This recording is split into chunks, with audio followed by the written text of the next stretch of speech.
My guest in this episode of Terms of Engagement is historian A.R. Venkatachalapathy, who's done decades of research on Tamil Nadu politics and particularly the Dravidian movement. We discuss here the social and political context of the emergence of social justice politics in Tamil Nadu and its relationship with Indian nationalism. We also discuss the role of some key figures who shaped Dravidian politics, such as C.N. Annadurai, Periyar, M.G. Ramachandran and M. Karunanidhi. Thank you, A.R. Venkatachalapathy, for being with us today.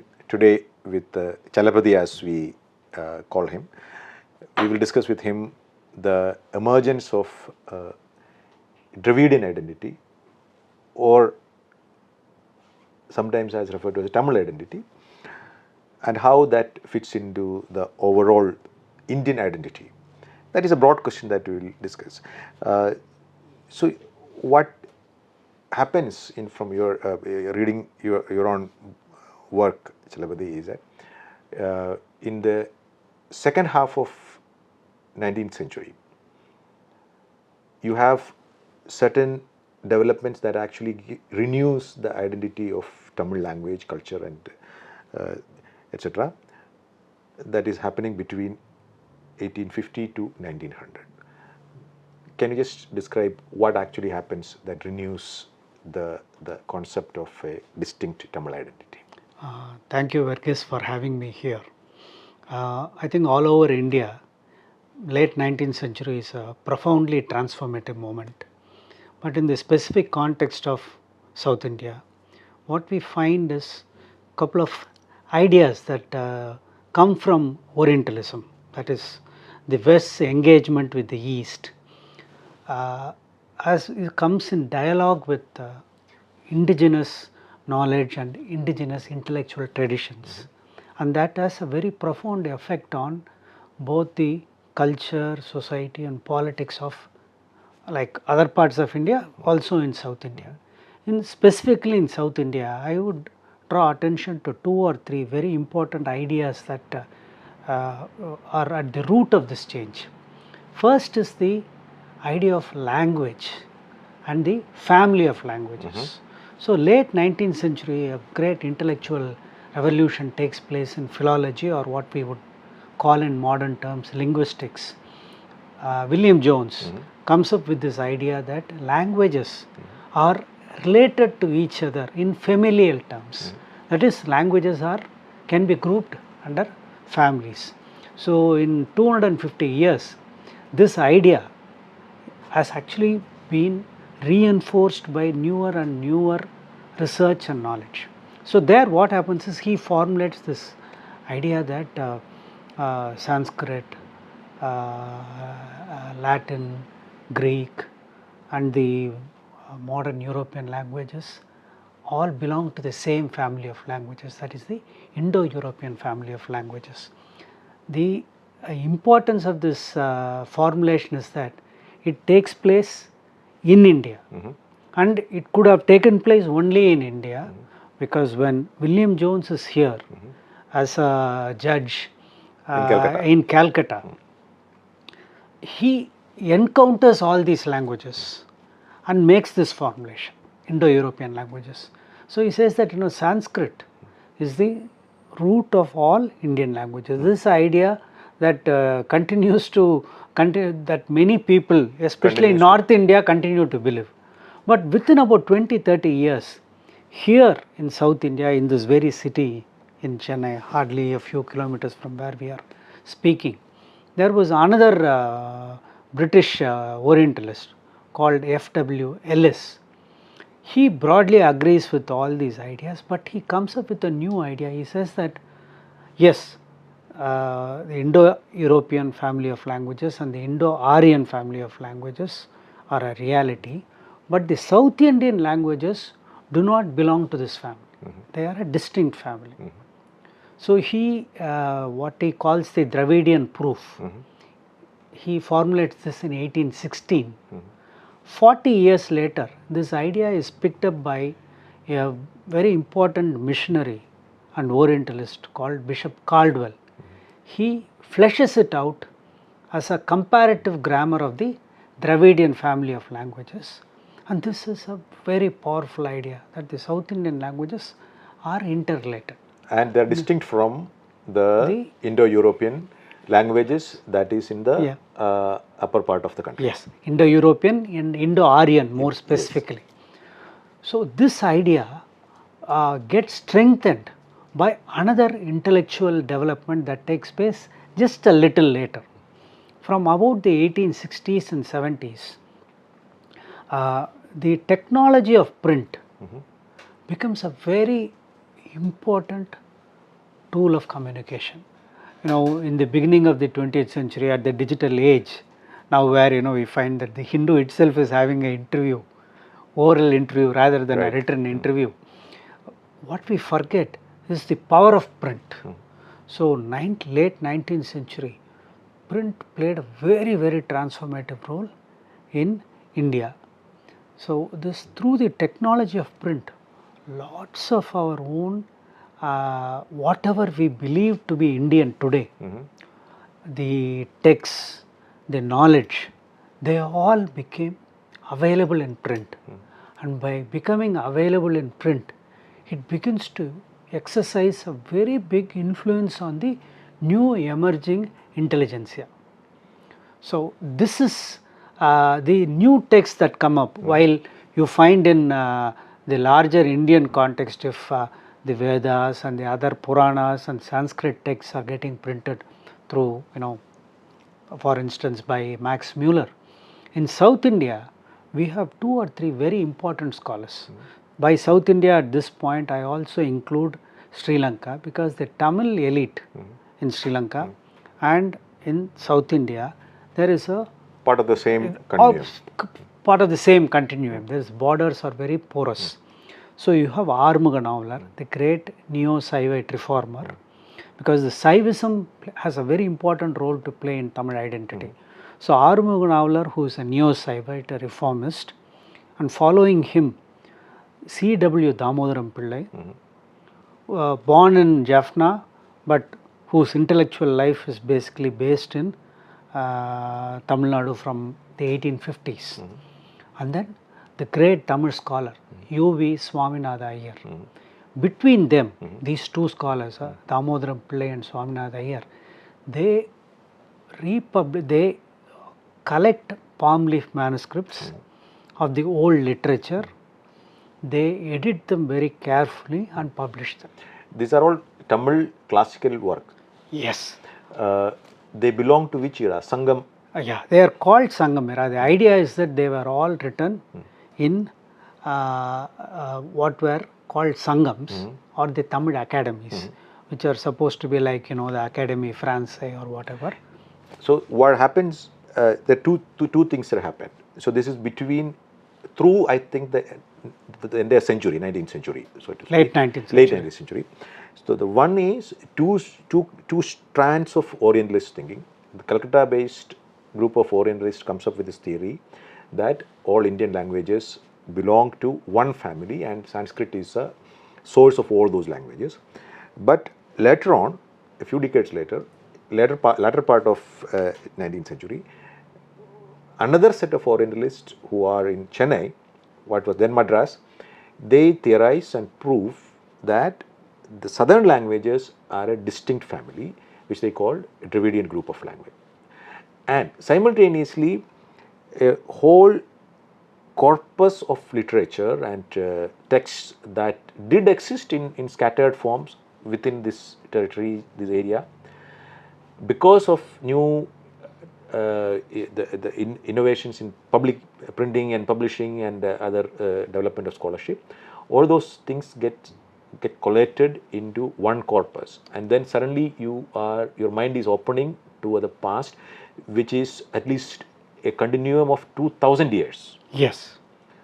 So that's what happens. That is what is happening. And what is distinct about this literature is that, see, this process is taking place all over India, but this particular corpus of texts is very different from the kind of texts that were available in North India. What is the distinction between these two is that this corpus, this Tamil corpus of literature, shows a very different society.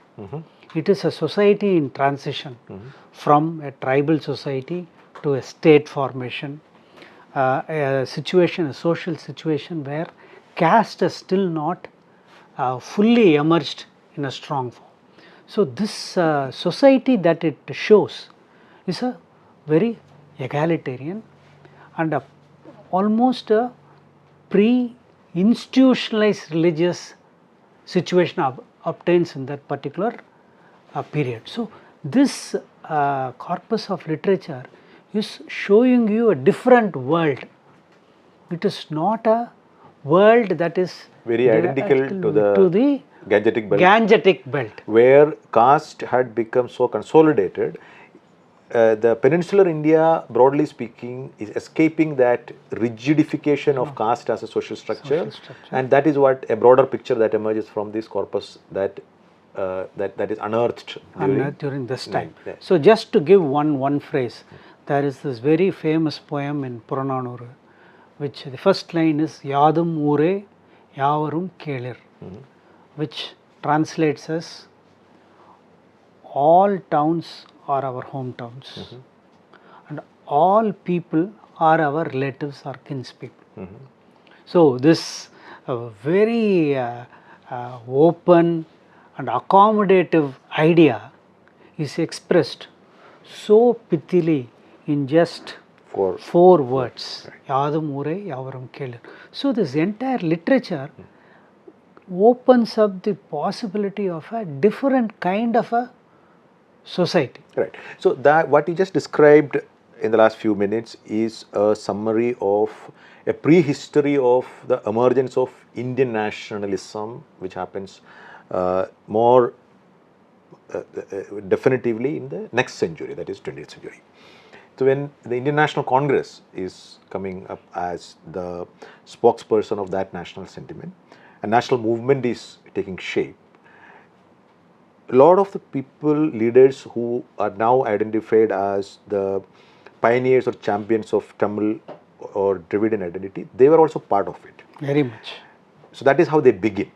So, they, whether it is E.V. Ramaswamy, or who's called known as Periyar, or Subramaniam Bharati, who you describe as the icon of Tamil culture and identity, all of them begin as part of that national movement, and then they observe national movement from within, participating in it, and they come to a conclusion, or they two concerns they are confronted with. The first concern that they are confronted with is the caste character of Indian national movement, which is highly dominated by Brahmins, or broadly speaking upper caste from the Hindi belt of the country. That is one issue that they thought that may not be really helpful in building the nation as a unity, or building national unity. The second point is, if Tamil Nadu or the Dravidian, the peninsular India has a distinct cultural identity, as we just described, how would that be affected in the event of an Indian nation in which North Indian upper caste dominance, which is based on Sanskrit and Sanskritic traditions, become the mainstay of that emerging Indian nation? Is that what is happening in the early 20th century vis-a-vis Tamil Nadu or southern India and the rest of the national movement? Broadly, yes, but I would actually take the story a little backwards. Please. So, and I think, this is the right location to discuss this. We will remember that the Hindu was started in 1878 by 6 idealistic young men. Right. The immediate trigger was the European reaction to the appointment of Indian, that is T. Muthuswami Iyer, to the High Court. So, this the European racist attack on the appointment of an Indian was the trigger. But interestingly, even then, there was a alternate voice. At a time when Indians felt that Indians should become judges, there was a person who used the term non-Brahmin to say that a Brahmin cannot dispense proper justice to other communities. This begins at the very early stages itself. So when you mention the name of Periyar and Bharati, actually you have to look at the progenitors of the non-Brahmin movement who belonged to the earlier generation. The two big names, Pitti Tyagaraya Chettiar and T.M. Nair. They were older to Periyar by a generation. Both of them started their career in the national movement. In fact, Pitti Tyagaraya Chettiar started Swadeshi enterprises even before the Swadeshi movement. Just a few years before the Swadeshi movement begins in Bengal in 1905, he starts Swadeshi enterprises. He encourages handloom industry. T.M. Nair, because he was part of the Madras presidency, he was the other signatory to the non-Brahmin manifesto. He was also very much part of the national movement. He was part of the Congress. But what they found was that when it came to the competition for power, they realized from their own personal experience that Brahmins undercut their efforts to gain power. So that is what caused the disillusionment.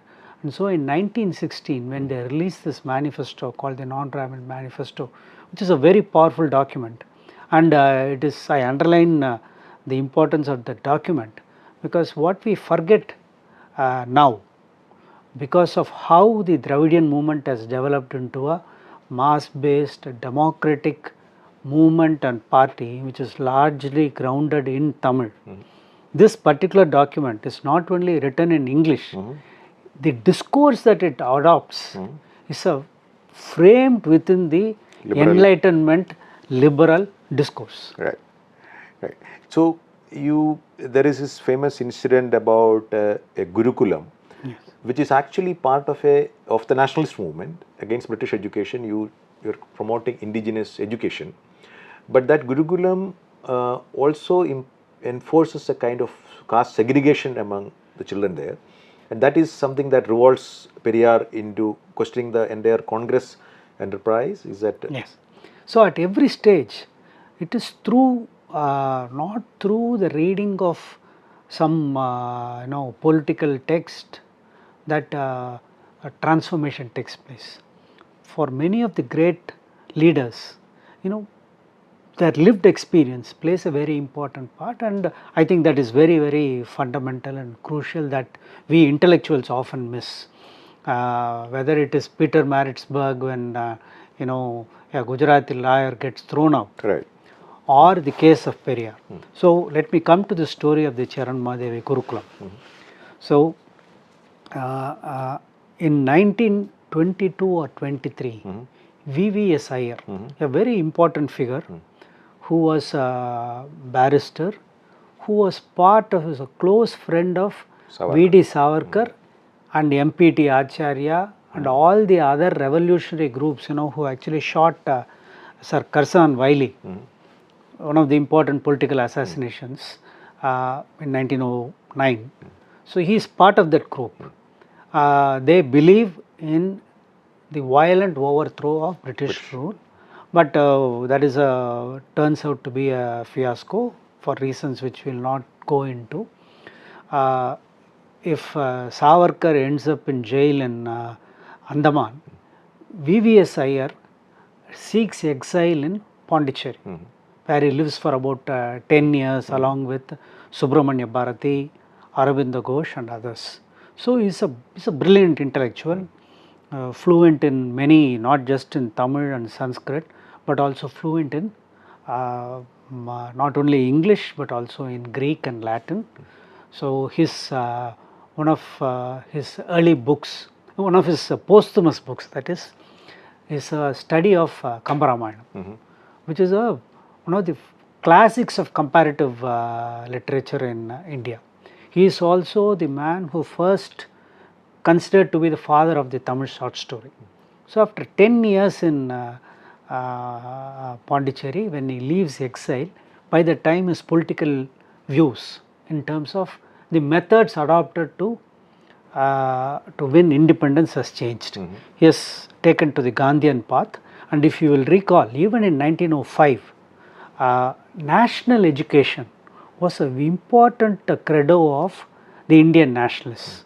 So I think that was very far-reaching ideas that Indian nationalists had.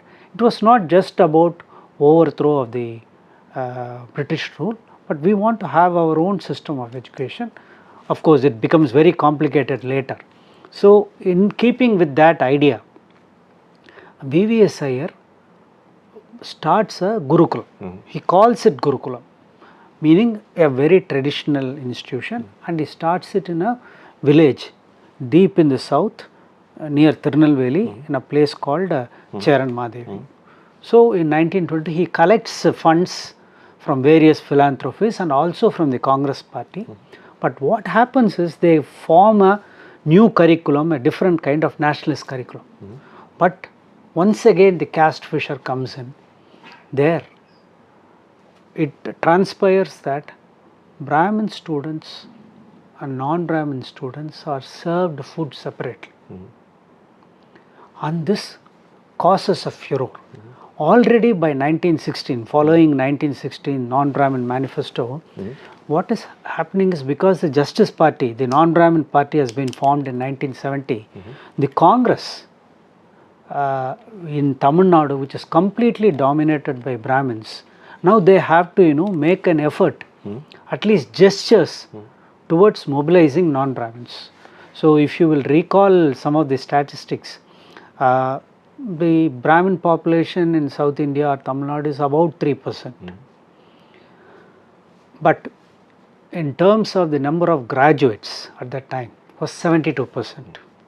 So there was a overwhelming domination of Brahmins in public life, in education, in the intellectual world. But as we find by 1970, politics is slowly moving towards self-government. After the First World War, imperial forces have to accommodate popular aspirations. So by 1919 you have the Montfort reforms. So the Congress leadership, the Brahmin leadership, tries to rope in non-Brahmin leaders into the party, and that is how 3 or 4 very major non-Brahmin leaders are roped into the party. 2 major figures are, one is E.V. Ramasamy, who becomes Periyar, then P. Varadarajan Naidu. They are all within the party. But by that time, within the party itself, they are asking for what is called proportional representation, which in modern terms we would call reservations. Reservations in political representative bodies and also in jobs.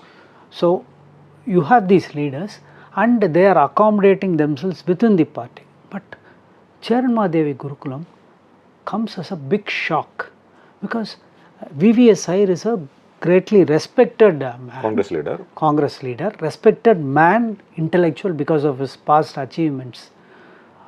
2 things disillusion Varadarajan Naidu and Periyar. It is not just the discrimination in the curriculum, but the fact that the Congress leadership is not unequivocally condemning it or stopping it. This is the moment of disillusionment. So we find at every stage, a shift in the movement is always the result of personal disillusionment with either the party or their leaders. So the issue of caste actually becomes fault first. Line. That is the first fault line. The question of language will come a couple of decades later. In 1930s, by then you have a Congress government in Madras Presidency. I would say they are parallel. Are they parallel? They are parallel. Okay. I would say, the nationalist movement, the power of the nationalist movement is that it has its impact on all spheres. Right. So that is the first thing. And in each region, it takes on a different inflection. So along with the sense of all Indians belonging to one community, community. one nation. But it is a process. So that is why Surendranath Banerjee, the great nationalist, he called his autobiography A Nation in the Making. So when you are getting the sense of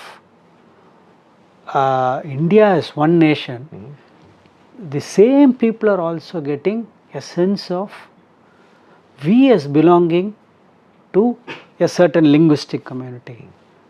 We are Tamils, we are Telugu speaking people. Very interesting, we generally, the popular misconception of say Odisha is that of a very, backward state in terms of economy, culture, etc. It's like it's a misconception. But I want to underline to the modern Indian that the first linguistic state in India was Odisha. It was not Andhra Pradesh. It was not Tamil Nadu. So between say 19 the proportional representation debate splits Periyar away from Congress. That is happening in 1925. If you it begins in about 1919. Yeah, but before that itself, the Justice Party government in the Madras Presidency had already issued this what is called the communal order. That is 1916, right? No. 1919 is the party is formed in 1917. Okay. Elections take place under the Montfort reforms in 1919. Okay. And as soon as it comes in 2 years there are 2 communal GOs. So here now we have to be careful with the term communal. Communal was used in the original sense of the term of community, what we would call communitarian today. Right. So that GO first enumerated the social composition of government employees and officers. So they made a broad category of Brahmin, non-Brahmin, Muslims and non-European Christians. These were 4 or 5 categories, and they found that it was so overwhelmingly Brahmin dominated. So the relationship between the British masters and Brahmins is a very complex story. That would be the topic for another discussion. So even though they worked together, they were also viewed with suspicion, because as an elite they were at the forefront of the national movement also. Right. So whether those communal orders become the first instance of community based or caste based quotas in India? There are a few earlier examples, in the native states, in Kolhapur and other 1 or 2 places, some form of positive discrimination had been practiced. But as a system, as a well formulated executive order and later, much later as a legislative reform, Tamil Nadu or the South India is the leader. And so that is why we find that through a long process of refinement of these various orders, popular participation of all the affected people, and very importantly, the process through which this representation was given for various communities also gave time for the privileged to adjust to the system. So this is a story that people don't remember or don't want to remember. The upper caste in Tamil Nadu, the Brahmins in Tamil Nadu, even though they complained about reservation for the last 100 years, they have come to accept the reality of it. They have adjusted themselves to it, and I would say that the Tamil Brahmins are probably the most, not probably the most progressive Brahmins of India. Right. You can do a comparative study and you will find that in any scale of progressivism they would be scoring higher.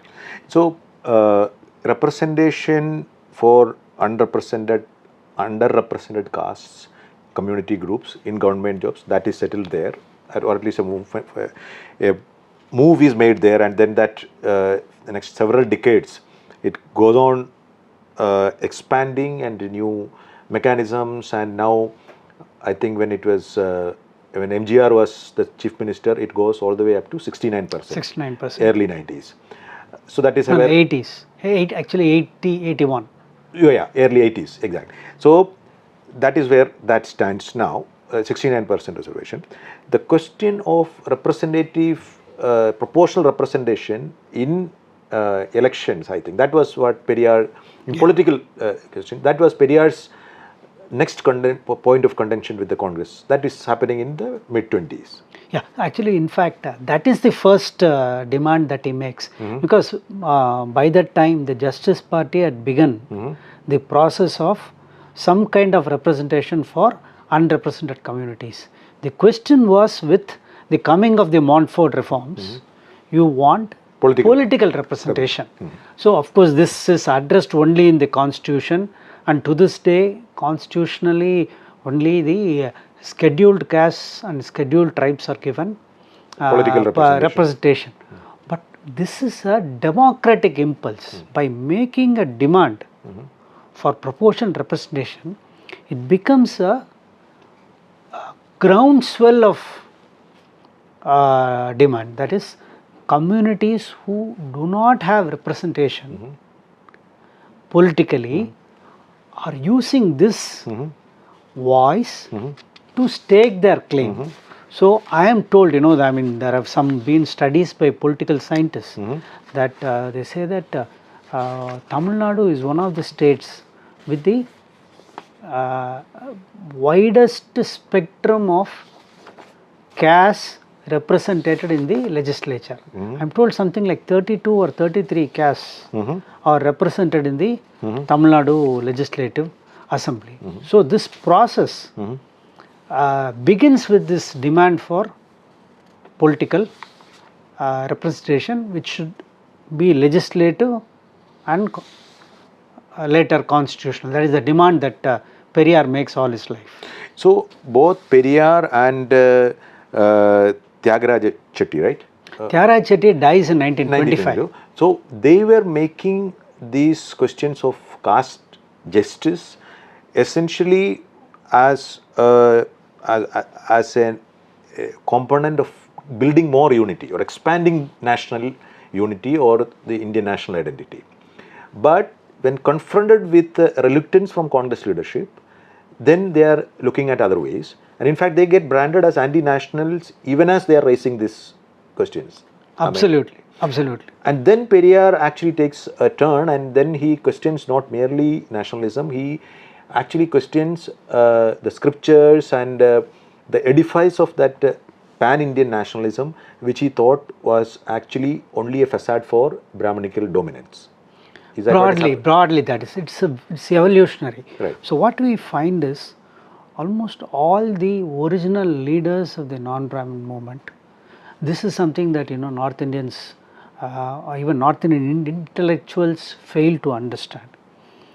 Most the Tamil Nadu is the epicenter or the originator of the Bhakti movement, which I would say is the most important watershed in the history of what we call as the Hindu religion.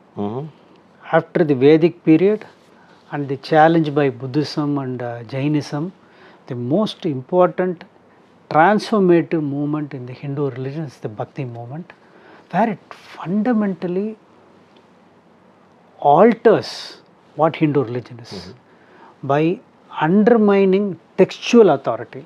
Chalapathy, we will go back to that thing in a moment. If what is happening in 20s, let us focus on that point only. The split between Periyar and Congress, that happens after he concludes that it is difficult to resolve these issues of caste injustice within the current, considering the current trajectory of the Congress. He makes that conclusion and then he splits away, and then he offers a critique not only to Congress and Brahmanism but to Hindu religion as it was understood then, which he considers as the ideological foundation of Indian nationalism. Is that the correct way? That is the correct way. correct interpretation, but it's a step-by-step process. Yes, he gets there. Yeah, he gets there slowly. Over at least 2 decades of. A decade, let us say. But say when he leaves, even when he was in the Congress, it's a very interesting something. That is a story that has not yet been told well in non-Tamil languages, including Malayalam, because the movement, the first time a satyagraha was performed for a non-political issue was the Vaikam Satyagraha. Yeah. So people in Kerala are familiar with the Vaikam Satyagraha, but the story of Vaikam Satyagraha, I am sorry to say, and I don't know whether it will hurt your Malayali pride, that no Malayali historian has fully documented the Satyagraha. It's only a Tamil historian, Pada Adiyaman, has written it. So the importance of this Vaikam Satyagraha is that even though it was a Satyagraha, it was practically led by Periyar. Because within the first 20 days, all the leading Idava leaders and Nayars who supported the Vaikam Satyagraha were put in prison. So the Vaikam Satyagraha was practically led by Periyar. That was a very important lesson for him, to test his ideas about caste, and also the power of the upper caste and the state. That's where he first sees that the state and the upper caste are hand in glove when it comes even to social injustices. So that is his first experience. Then at around the same time, the Charanmadevi Gurukulam controversy is happening. So it is he gets completely disillusioned with the Congress, and he breaks away from the Congress. Then he finds that what comes in the way of achieving social equality, what underpins caste. So he sees caste is underpinned by scriptures, religious texts. The texts are sanctioned by religion. Religion is founded on God. And who are the forces who come to support all these, in his view, retrograde forces? He sees that the nation, the idea of the nation or the national groupings are the ones which are strengthening this movement. So at each stage, when he confronts them, he takes his campaign one at a time. He keeps moving. He's raising the stakes and the tempo of his campaign, and he identifies little difference. He sees little difference between the conception of a Hindu nation and what could be a constitutional nation that we all seek to make, in his critique of what was emerging. So that fundamental change that he makes sometime in mid-20s, that continues with him till death, because even after the constitution comes into play, he sees the constitution also as an instrument of perpetuating both the Hindu dominance or the Brahmin dominance and the dominance of the northern Indian population over the non-Brahmins and the Dravidian people. That is a condition that continues. Yes. What starts from about 1926 continues up to 1973. Until his death, he is not leaving that strand. He is not, ideologically, he only becomes more and more strident, more forceful, more vehement. In fact, when he finds that, the forces against him are very powerful, he gets actually more and more provocative. Right. Oftentimes, that is one of the problems that, modern intellectuals, including, especially liberal intellectuals, we fail to understand his language. He was not a Bertrand Russell, giving lectures in, in halls and podiums. He went from village to village in a rundown car. There was not a day in his life when he did not give one lecture or sometimes even two lectures. and he would speak for a minimum of 3 hours. So he used a language. Language I mean both as the language that we understand and also as discourse. The idioms, Everything was what we called truly demotic. It is for the people to understand. So that is also a transition that happens quite early on. When the non-Brahmin manifesto of 1916 is taking place, that, as you said, is couched in very modern, liberal, constitutional language that is appealing to an English-speaking class. But from there, Periyar is taking those arguments and those translating them into popularizing it in a fashion which appears cruder to maybe an English sensibility. Would that be correct? I would used to say, it's very difficult because see, I am also a person who is deeply interested in literature.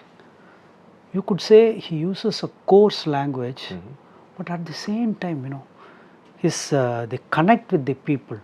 The sheer number of proverbs that he uses, the number of idioms that he uses, the complete command over the colloquial language that he has. See, I have on record some Brahmin writers. Why I say Brahmin writers is that Periyar is supposed to be anti-Brahmin. He was anti-Brahmin. He was so critical. So, but even his Brahmin critics, what they have said about his speeches after listening to it is that we don't agree with him, but he is somebody who can hold the audience and completely unlettered audience in thrall. And very important, this is where I underline, if the kind of ideas that he expressed, if somebody else had expressed, there would have been riots. But when Periyar speaks, forget that there is no violence. People actually laugh, they smile, they think. But it is not, there are allegations, there are suggestions, critique of Periyar's language and his discourse being xenophobic vis-a-vis Brahmins. How do you... these terms, words like xenophobic, etc. are, very, very loaded terms. Right. I don't agree with them. But very importantly, what we have to remember is, as I said, he spoke a very different language. He spoke for 2-3 hours. Every speech, not a speech. A single speech that he delivered was less than 2.5 hours. If you take words out of context, sentences out of context, you will be completely misled into believing that he was some kind of calling for yes, extermination of a all community. kinds of times. There are some so-called intellectuals who are supposed to be well-read, who now call him fascist, Nazi, all kinds of words. But he is a man. Those are all misplaced, completely misplaced misinterpretation of what he actually meant to say. To just give you one example, in 1953, he gets invited to the Lakshmipuram Yuvar Sangam, which is a organization, which is a Brahmin organization in Chennai, in Royapeta. He is invited. He goes there. He talks to them. He is in dialogue with them. Right. So he was always for dialogue. The provocative statements were actually made to make smug, complacent people wake up. Right. It was often shock therapy. He said, we are in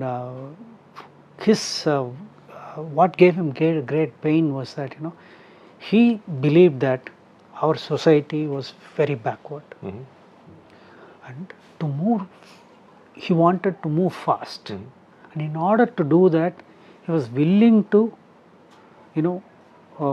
shake up these people, give them shock therapy. Right. And that is how I would. Right. All right. So, so what we see from the next generation, from Periyar to Annadurai, is a significant shift. Perhaps Periyar is not interested in contesting election, how you should engage with the modern Indian democracy. He's perhaps not dealing with that question at most of his life. But Annadurai is thinking in terms of entering electoral politics, taking the Dravidian movement as an electoral force. And at 1947, when the moment comes, Periyar thinks that there is nothing that we need to rejoice here. But Annadurai had a different way. He's saying that, okay, there are two enemies, one is gone. So that much better. So we have a new fight to dealing with the caste questions and justice. So is that a natural transition of Dravidian identity politics from being stridently opposed to the Indian national project, and then from Periyar to Annadurai we are seeing that first adjustment being made to negotiate a new way of Tamil Dravidian identity within the larger question of Indian identity. So this is the popular story that this is a transition. Actually, I don't see it as a transition. It's actually two strands, Okay. two intertwined strands. Which coexist beforehand. Yeah, it is always there. Power is an integral part of life. Right. Individuals may opt out of the power struggle, but a society and the divisions within society, they have to fight for power. If there is no fight for power, the society won't function. So, Annadurai, Anna, not personally, my take on Anna is very different. Anna is a man, I don't think he sought power. He was somebody who was a genuine intellectual. He would have been happy all his life reading, writing, giving public speeches. I don't think he was somebody who was very happy to go and sit in. But he was the one who represented that strand within Tamil society, the intermediate non-Brahmin caste, who wanted social power, who had aspirations. They wanted to move up. And Anna was their leader. And the other misconception that we need to dispel, and so this is an important point in our discussion where we can do that, is Dravidian movement, the last, at least since the time that I have been growing up, from say the early 80s when I began to read and write, Dravidian movement in popular conception is seen as some kind of anti-intellectual movement, or as a movement which is or a party which is run by uneducated people. That is the common perception, very strong perception that has remained. It's very ironical because the entire top leadership of the DMK, that is the breakaway faction, or the major part that broke away along with Anna in 1949, they were all graduates. Yeah, but then they dilute significantly the stridency of Periyar himself, while they paid lip service to Periyar's leadership and his intellectual authority. So this quote that you are using about that Annadurai is saying that we are not neither to break idols nor to break coconut. We don't have a strident stand either way. People who want to go and worship, they are okay to worship, and people who we are not into breaking idols, which is a significant departure from Periyar. Very significant departure. So, but this is inherent in the politics that Anna pursued even when he was within the party. Right. See, the big difference between Periyar and the rest was that Periyar was an iconoclast. He had no personal access to crime. He was not seeking power. So, as we know, he was offered the premiership of Madras Presidency by none less than the governor and the viceroy. He didn't wanted, because the moment you get into power, you will have to compromise. That is it. But this is not what others who were following him wanted. They went behind Periyar because they want to move up, genuinely, very genuine aspirations to moving up in the social ladder. And Anna represented that, and in his writings you will find that he is always trying to be accommodative. Periyar is the one who is always takes an what we would call antagonistic and confrontational positions. Anna's path was always of reconciliation, accommodation. Okay. So in fact, when this famous 1955, when Periyar was going around, breaking idols, and also he was burning constitution. Anna's line was this, the people, these are the people who are going to join us tomorrow or the day after. Why should I antagonize them? That was his line. Right. So when the achievement of the independence, the gaining of independence, making of the constitution, all that, Periyar is not satisfied by all that. He does not see that as essentially necessarily meeting his social objectives, and his notions of emancipatory politics is not being served because India is one independent. So he continues on that thing. While there is a kind of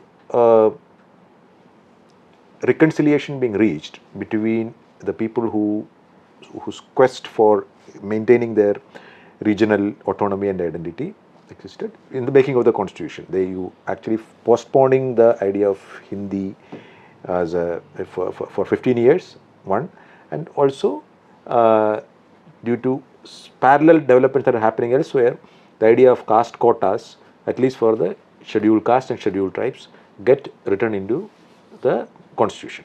So you have a starting point between 1947 and 1915, and then the next confrontation or next flare-up happens ahead of 1965, which is the cutoff date for Hindi becoming official language, right? Yes. Sole official language. Sole official language that will essentially banish English, which was actually the. And how is Tamil Nadu politics during that period, which is from 47 to the 1965? So just to quickly refresh the fact that there are two anti-Hindi agitation happens. One is in 1937 when C. Rajagopalachari was the premier of it used to be called Madras Presidency. Province. Yeah. As a Congress premier, he proposes that Hindi be taught or Hindi be used as official language. That is for the compulsory study of Hindi in schools. In Tamil Nadu. In Tamil Nadu. That is one flare up. That is what actually makes Periyar into a big figure. Big figure. And then that was settled when he walks back on his attempt. And then again the issue comes up, say roughly 30 years later, in between 60 and 63 and 65. So can you describe how that process, the build up to that thing from 47 to 63? Okay.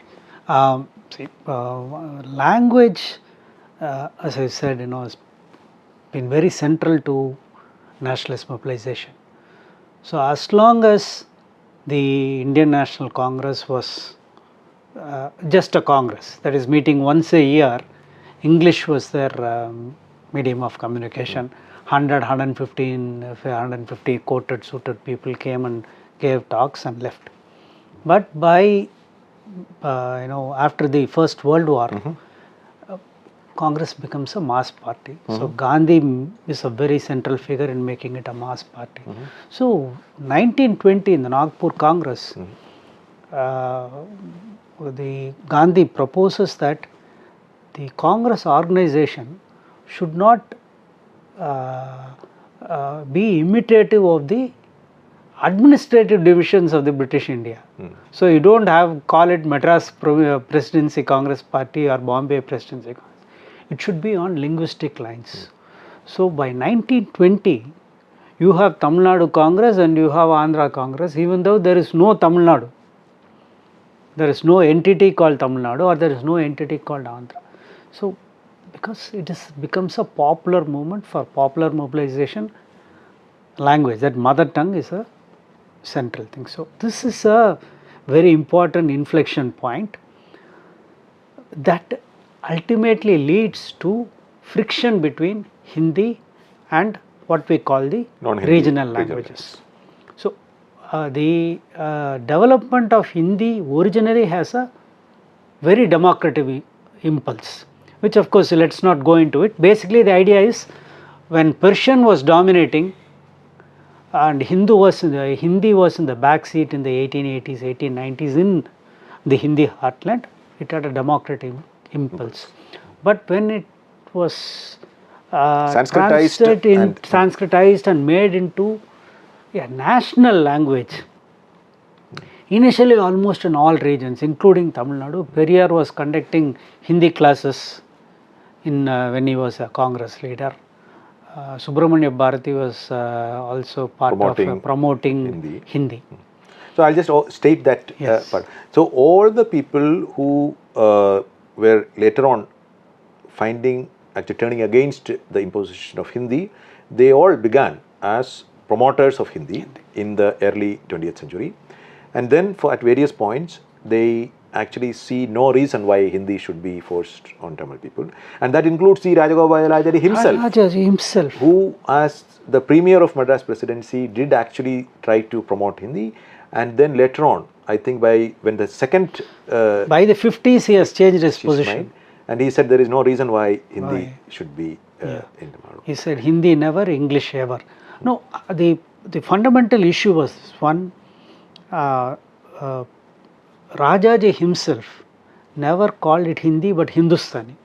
He thought, the Gandhian understanding of Hindi, that is as a not as a Sanskritized language but as a accommodative language which has Urdu, Persian, Arabic words, everything. That was when in 30s. In 30s itself, he only said we are introducing Hindustani. Let us keep that debate aside. But one additional point I want to make is that, what really grated against all these people is that, they found that the advocates of Hindi, they did not act in good faith. This was the fundamental problem. It seemed that, rather than using Hindi to achieve a unity, it seemed that they were trying to create a division. So this is the sticking point. So what was a resolution to the 65 the crisis? Well, this was postponed. The making Hindi the sole official language. That is indefinitely postponed. That was postponed. And then also the assurance that as long as non-Hindi speaking peoples did not want Hindi, it will not be imposed. So that is the constitutional position as it stands today. That is the position. So that was resolved in the deadline for having Hindi as a sole official language, which was in 1965, which was extended. That is the status quo now. That is the status quo. Right. But that anti-Hindi agitation made DMK into an electorally viable party, and then 67 they win political power. I would say no, that electoral viability starts earlier. Okay. Even in the very first elections that they contested, 1957, they won 15 seats, assembly, and then 2 parliamentary seats. 1962, see, it was a party with a great amount of groundswell, and it had amazing array of leaders.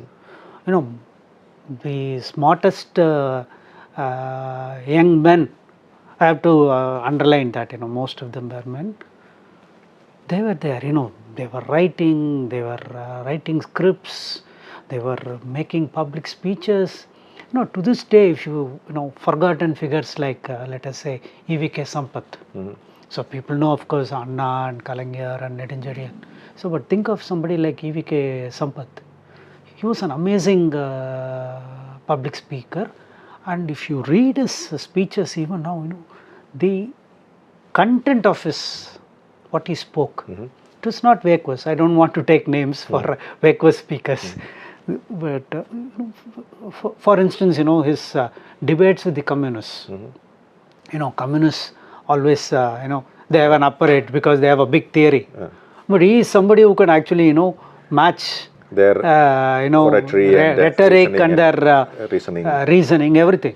So, Chalapathy, so what's interesting to also note is that in that time, from 60 to 65, when this language debate actually brings DMK as a central force of Tamil Nadu politics, it's roughly at the same time they are formally giving up the idea of secession and a separate Dravidian Nadu in the context of Chinese aggression. How do you correlate these two things? The thing is, this secession is a red herring. Because there was, to call the Dravidian movement a secessionist party is actually very misleading.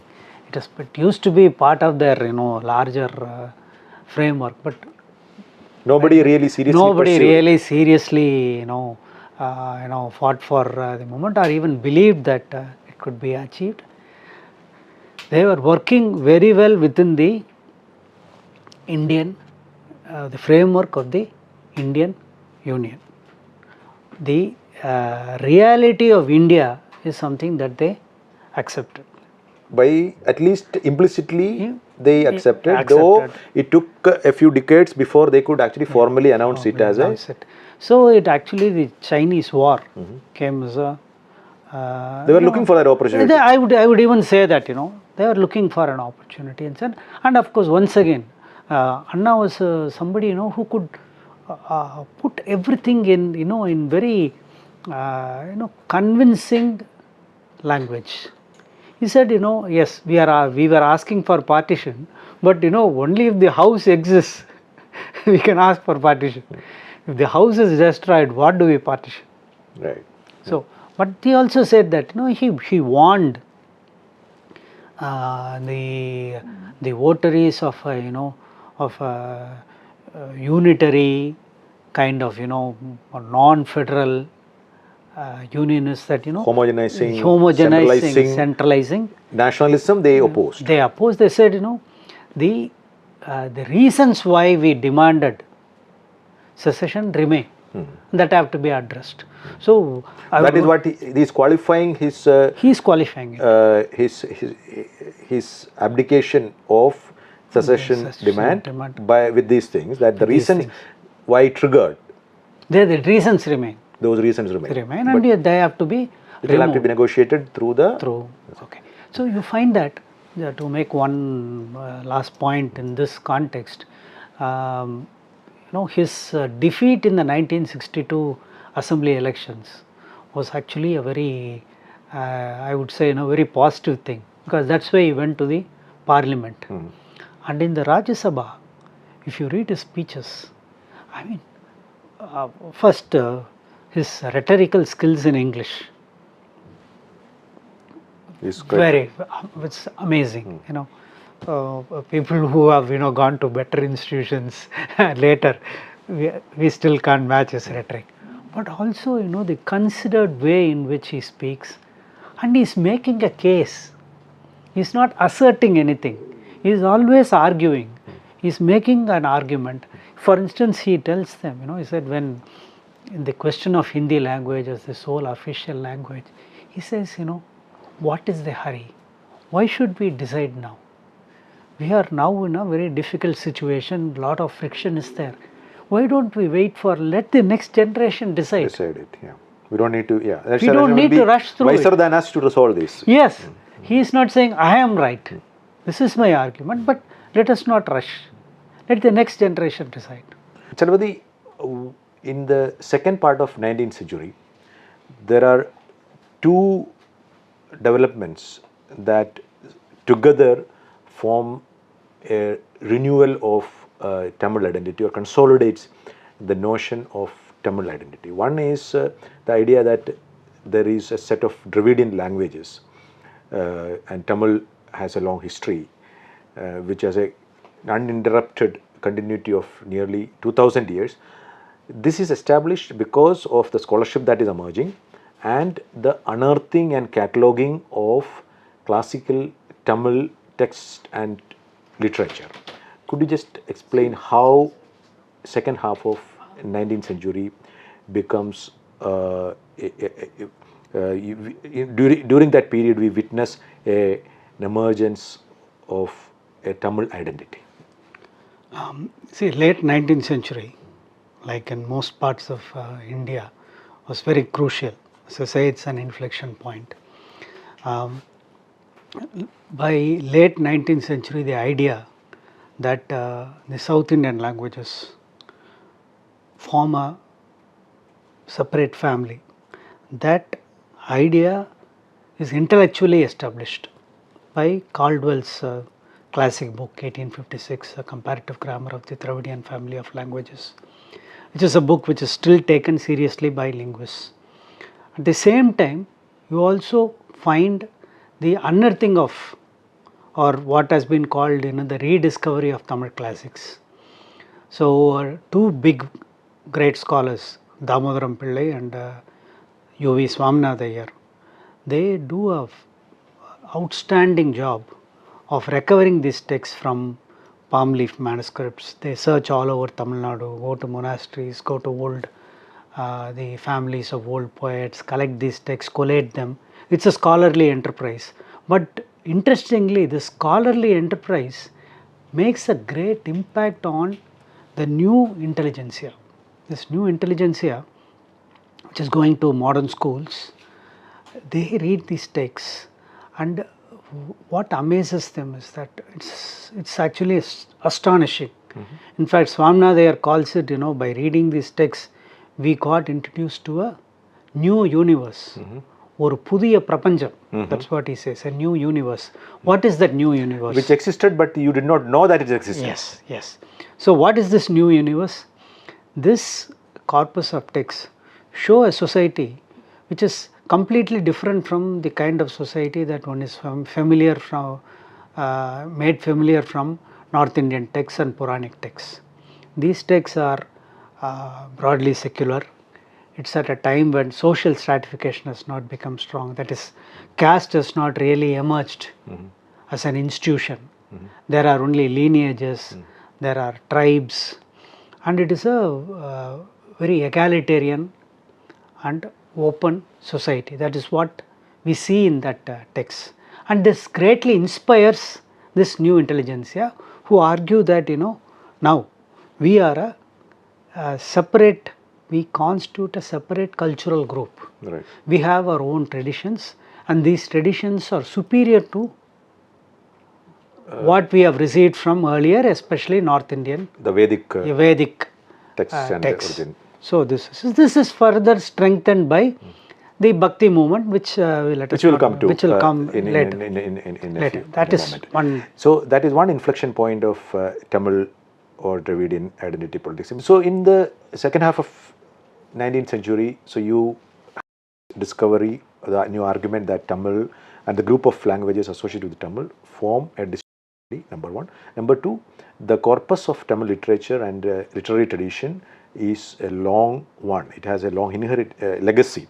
So these two developments consolidate the notion of a Tamil identity. And the next century, the 20th century, alongside the emergence of Indian nationalism, you also have a Tamil identity coming up.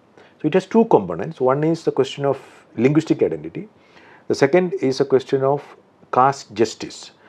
The Tamil leaders who are part of Indian national movement, they encounter that Indian National Congress, the national movement, is largely dominated by North Indian upper caste, which also maybe because of that or whatever reason, it also has a potential in the future republic or future home rule as that was conceived then, could lead to threat to Tamil cultural identity. So how is that from 19th to 20th century, what happens in 20th century with the background?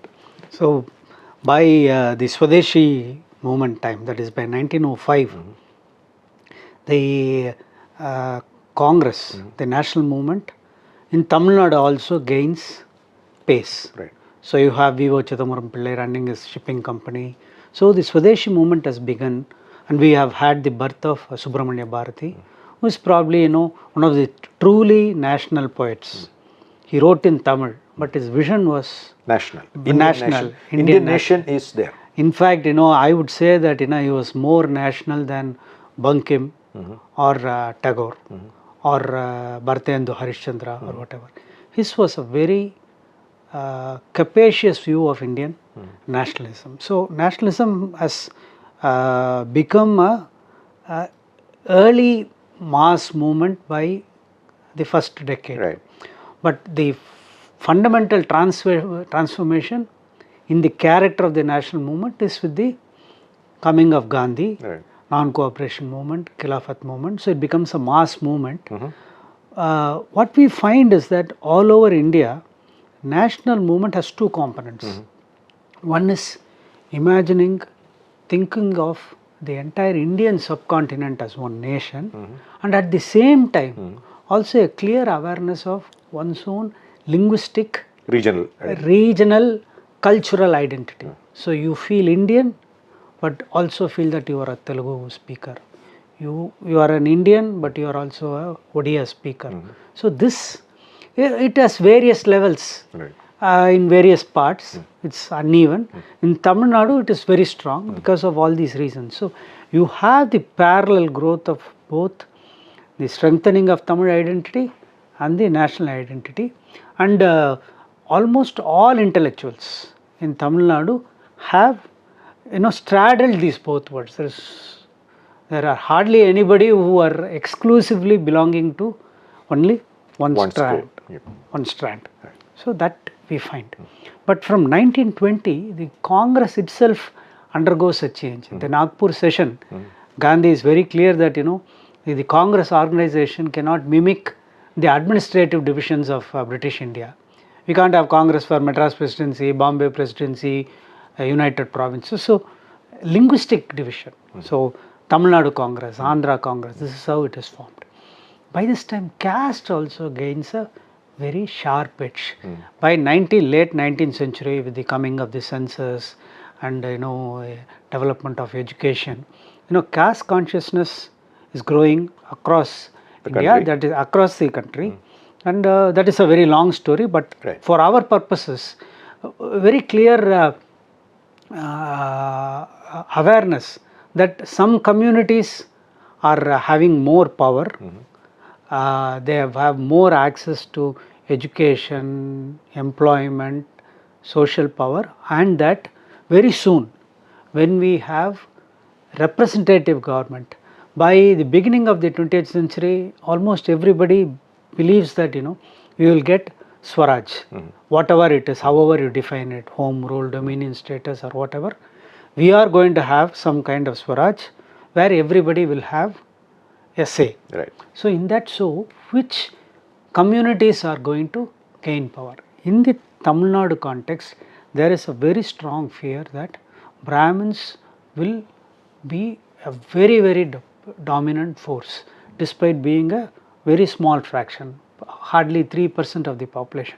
So that fear fuels other tendencies which discussions and questions on how are we going to negotiate emerging territories. So by 1916 we have the non-Brahmin manifesto. Right. It's a very important document written in the best language of liberal constitutionalism, liberal discourse. 1917 the Justice Party is formed. The Congress has to respond to it because the leadership is completely Brahmin. So they try to rally and include some non-Brahmin leaders. So that is how Periyar E.V. Ramasamy enters politics. Until that point, he is only a trader in Erode with some interest in municipal affairs. He enters provincial level politics, national level politics only towards the end of the First World War, that is after the Justice Party is formed. Right. But what we find is within a few years, every generation of non-Brahmin leaders, they get disillusioned. They find that the Congress is not committed to caste justice. Right. So that is what the debate that carries on. Yeah. Between 1960 and 1965, DMK makes a transition from formally giving up its demand for secession, and also resolving the question of Hindi language, because as the deadline was postponed indefinitely, and there is no immediate threat of Hindi coming to dominate Tamil. So in 67, DMK wins political power, and C. N. Annadurai becomes chief minister. And how does that state power translate into social vision for Tamil Nadu? Okay. Even by the 50s, when Kamaraj becomes chief minister, 1954, that itself is a very important transformative moment, because you have a leader who is formally not educated, who becomes chief minister, and a very important political change also takes place. A Congress government supported by Periyar. Periyar throughout from 1954 to 1967 supports Kamaraj, and that is the time when the Congress party, which had until then been basically a Brahmin party, by the 50s it also becomes a non-Brahmin party. That is how tactically, by supporting Periyar, is supporting the non-Brahmanization of Congress party. And Periyar always had this kind of, in a sense, Janus faced. On the one side he would be making strident propaganda, on the other side he would push the state into taking progressive.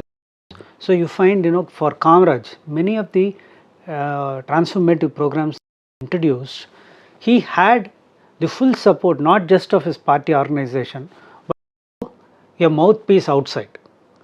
Periyar, who would go around talking, supporting him, while Kamaraj himself is not bound by anything Periyar says. So this is one aspect. But 63, according to the K plan, Kamaraj of power, that weakens the Congress. That is a different story. Right. So 67, also because of the various all India and global difficulties that come up, whether it is the Cuban crisis or the debate between China and Russia, or the acute famine, shortage of grain in India, green revolution, all these changes profound impact, and the weakening of the Congress system. Congress system, not just the Congress party, the Congress system itself weakens. So 67, the election, time the DMK is on the ascendant, through films. I hope we'll be able to discuss films. So through the 50s and 60s, through the medium of cinema, through the medium of songs, through the medium of public oratory, they are basically the Tamil common sense is being shaped. We will come to that. We'll come to that. So 67, the moment of acquiring power. How does it translate into first is it is a rout. It is a rout of the Congress. Kamaraj himself loses election. Election. So and then it's the scale of victory is unexpected even for the DMK. So Anna becomes chief minister. Is chief minister for a very brief period, only 2 years, and the last few months, of course, because of his ill health, he had cancer, throat cancer. So it was a very short period, but during that period, a lot of both substantive and very important symbolic changes took place. One is, of course, the self-respect, which is anti-religious, non-ritual form of marriage. Self-respect marriage. Self-respect marriage. So the Hindu Marriage Act is amended. This kind of non-ritualistic marriage without Legally. officiation of Brahmin, no Brahmin officiation, no Saptasati, nothing. That becomes legal. So that is one. Then Madras state, the name is changed to Tamil Nadu. So then the language policy, from 3-language policy, 2-language policy becomes the policy of the government. Then very important, 1968 January, the World Tamil Conference, the International Tamil Conference is held in Chennai. And that brings in its wake, number of symbols. If you walk on the Madras beach now, Chennai beach, all the statues are of cultural figures. And these statues were put up during that time. Right. So all the symbolic things happened. Right. So prior to DMK gaining power, winning power in 1967, from 50s on, in fact 40s on, because of new technologies in film and other related reasons, there is a new concerted effort of creating a Tamil corpus of cultural resources, which are both very highly intellectual arguments that Annadurai is making in parliament speeches and his books and other things, and also in popular culture, films. You speak about a entire DMK template in Tamil films. What does that mean, a DMK template in films? Okay. So this is this two-pronged reinforcement of Tamil identity. One is the intellectual component, which we have discussed. The other is the popular component.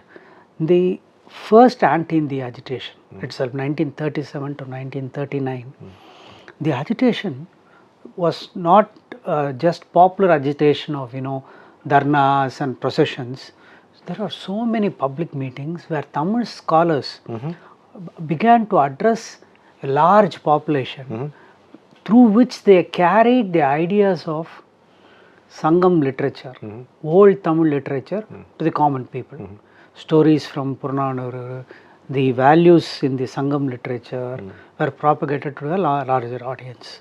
That had a very big impact, for instance, on public speaking. Public speaking, there is a DMK style of speaking which everybody is now familiar with, alliterative language with great rhetorical flourish.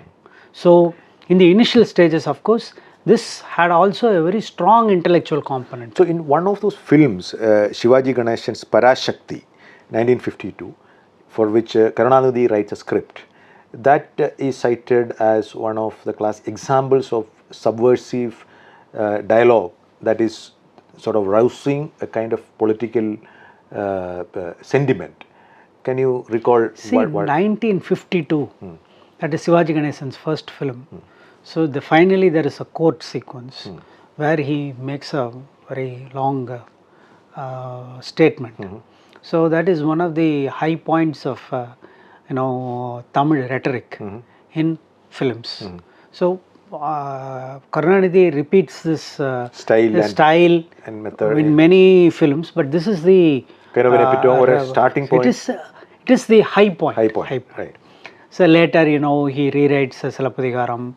There are many other films that he makes, but this is powerful. And there are also films where he joins hands with MGR. So that is the other thing. MGR and Karunanidhi's film career is, runs. So Karunanidhi is writing script, MGR is the hero that is depicting those characters. And at that time, 2 or 3 very important songwriters come into picture.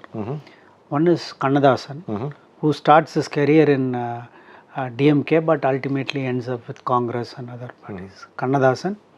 Then Pattukotte Kalyanasudaram, who was very close to the Communist Party of India. And then earlier there was one Udumalai Narayana Kavi, who came from the self-respect movement. What these writers did was, they brought social content into their songs. So the social content and political messaging becomes an integral part of Tamil films. And the interesting example that you cite is in MGR's films, there used to be a special song in part of most movies, which carries a very explicit political message. Could you tell us what it is and give us an example of how that played out? Okay. So, in these films, apart from the rhetorical dialogues, so there will be at least 5 or 6 songs. So there will be 2 romantic songs, 1 plaintive song, 1 comedy song, 1 dance song, but there will be 1 song called Kolgai Padal. Kolgai Padal. Kolgai Padal. Means basically a song of a manifesto quality.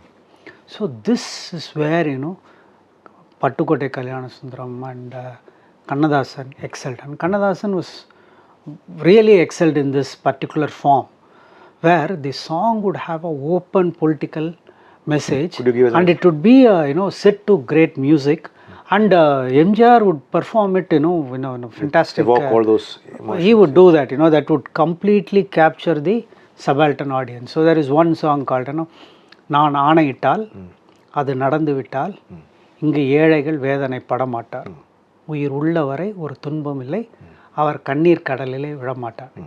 If I have the power to command, and that commands can be carried out, no poor man will ever have to grieve. Never in his life will he suffer pain, and will live in happiness. So this is the kind of songs. And in almost every film, you also, in all his films, MGR would always play the role of a subaltern. He would be a rickshaw puller, he would be a fisherman, he would be a peasant.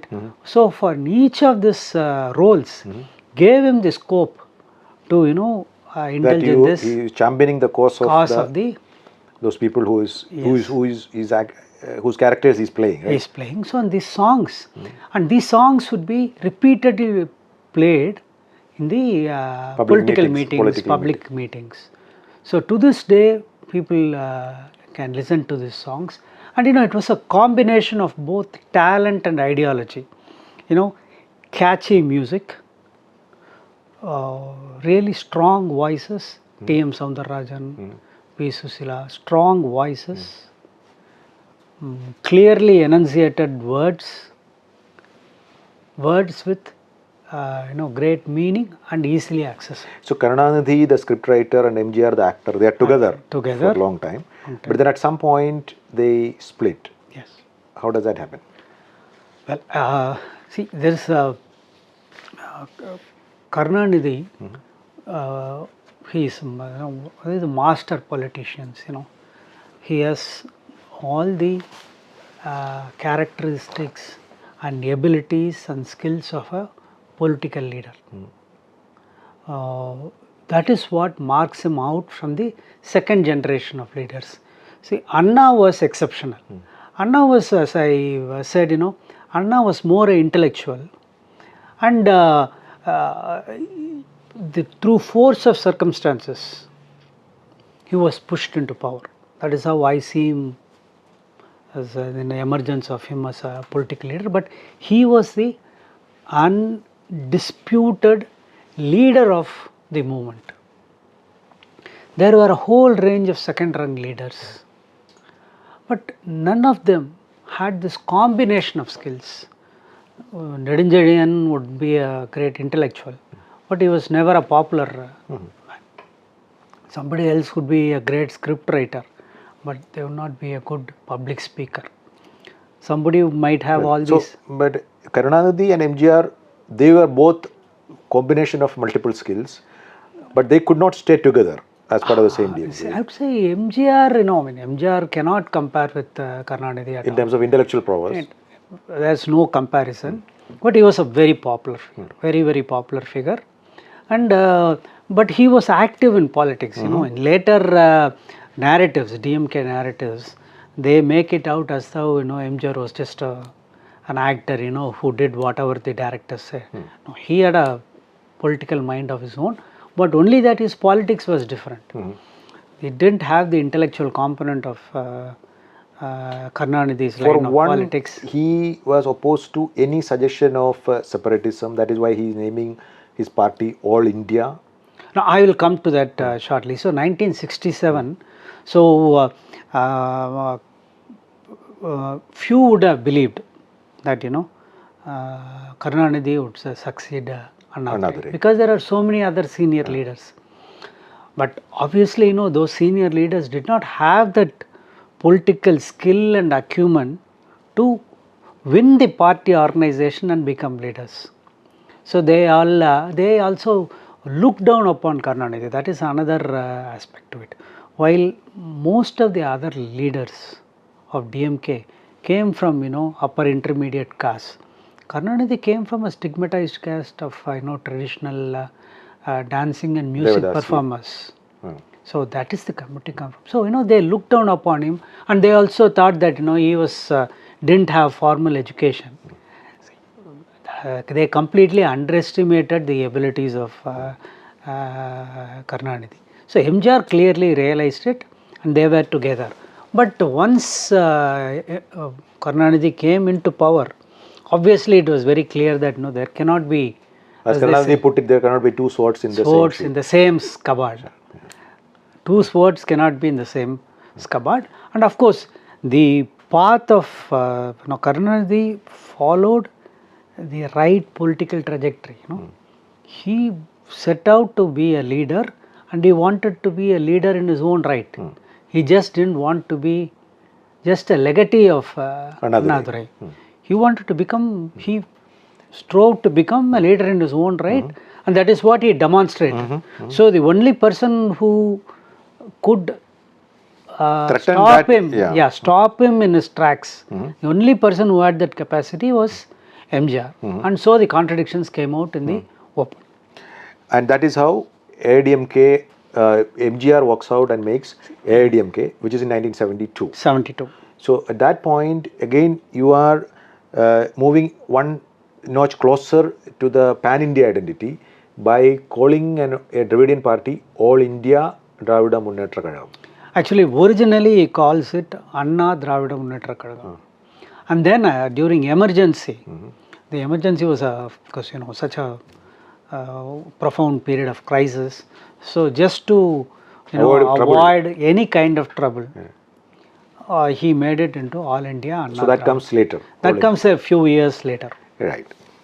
So Karunanidhi as Chief Minister, he is the person who is freeing up the job of a temple priest from caste inheritance, and he makes anybody who is trained in those rituals can be appointed a temple priest. So he makes all these efforts. So from 69, when he succeeds Anna, so first he has to prove himself. And also the other achievement of Karunanidhi is that how old was Karunanidhi? Karunanidhi was 45. Okay. 45. So this is something that none of his rivals can countenance. Right. Whom they look down upon, that such a young age, he has become Chief Minister. So he has to demonstrate his qualification to be a Chief Minister. So he sets out right away to doing that. Two kinds of things. One is the symbolic things, like he introduces the Tamil Thai Varthu, that is invoking the mother Tamil. So in all the Tamil Nadu government functions now, the protocol is you start with the invocation to Mother Tamil and end with the national anthem. That is still to this day it continues. So he does that. Then he also introduced, apart from symbolic changes, introduced a number of populist schemes. For the first time, you have a government policy of what used to be called a slum clearance board. He created a board for building multi-storied pakka houses in place of slums. Could we move swiftly to the priest thing, because that actually relates to a lot of other issues. The other important thing is the priest. So by then Periyar is still alive. So that is it. Periyar is alive until 1973. After DMK wins and then Anna dedicates his government to Periyar.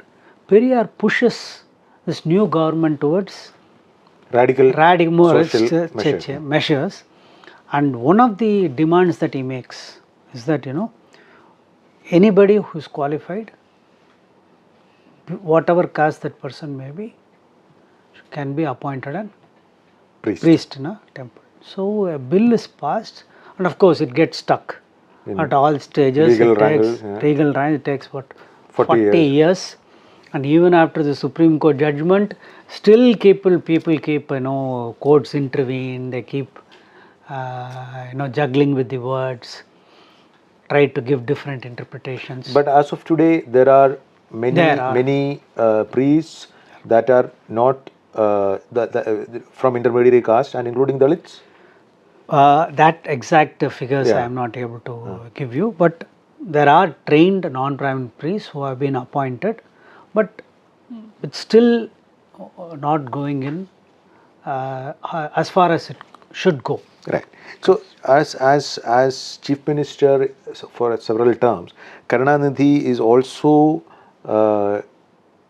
reinforcing symbols of Tamil identity. Some of you mentioned. The other symbols that you mentioned in the book is this Valluvar Kottam in Chennai, this statue of Tirukkural, which is 133 meters. There's the idea of these massive physical structures to represent a cultural or national identity. So that is something that we see at the national level, at the Indian pan-India level, and at the regional level, particularly in Tamil Nadu. Yeah, that is true. But I would say the big difference is that this has accompanied, great economic development. It is, the Tamil Nadu ranks very high in various industries. So, if successive governments have spent a lot of money on statues and kotams and memorials, the kitty is big. So that is something that we have to factor in. He built the Pumpuhar Memorial, then the Anna Centenary Library has been built. Now the new DMK government under MK Stalin, now they've built a huge library in Madurai, named after Kalaignar Karunanidhi. So the symbolic structures, many of them also have great substantive value. So both DMK and AIDMK. So by 70s, you have two main Dravidian outfits. One is DMK and the next is AIDMK. At the national level, you have two pan-India nationalist parties. One is Congress and one is the BJP. So both these parties negotiate with both these parties at various stages. And both these parties, the national parties, also actually negotiate with both these Dravidian parties at various levels, trying to expand their influence in Tamil Nadu, sometimes trying to defeat them and recapture or occupy that political space all for themselves. How is that fluctuating relationship between these two national parties and two Dravidian parties? How do you see that process playing out in the last? Can you give us an overview of how that thing is? Overview, see, after 67, once Congress gets weakened, Indira Gandhi dismantles the syndicate and reshapes the Congress party as a party that revolves around a central figure. Then it means that the regional satraps all get more power in the regions. They are not able to consolidate themselves at the central level. So you have regional satraps emerging and regional parties getting stronger. So the success of a party at the center necessarily at some point means that that party would have to negotiate with the regional parties. Right. The centralized party believes that it is easier to negotiate with regional parties than to have strong regional leaders within its own party. Right. Because there is always a threat, and that has been demonstrated. We have seen where the rise of Sharad Pawar, Mamata Banerjee or G.K. Mopanar or Rajshekhar Reddy or whatever, this greatly worries a national party, whether it is Congress or it is BJP. So the next turning point is 1989 when MGR died. No, 1989, the All India The situation of changes. completely, the Congress loses its majority from, in 1984 when it gets a brute majority to, becoming a minority party.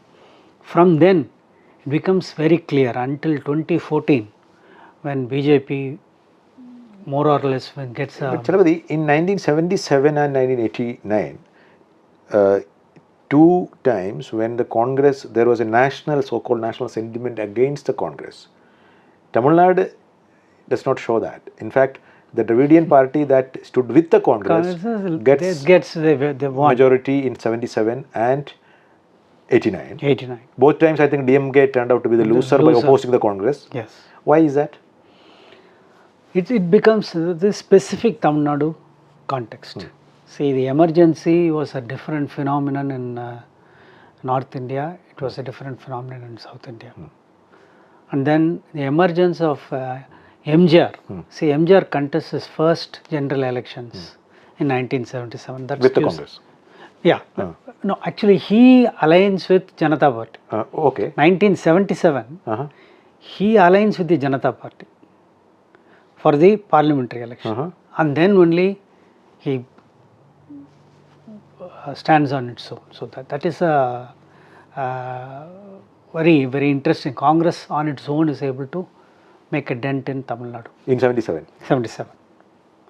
Right. Then he realizes his mistake, and then subsequently he is the one who creates a consistent policy of working with the Congress and never antagonize the party at the center. Because he thought that it is a...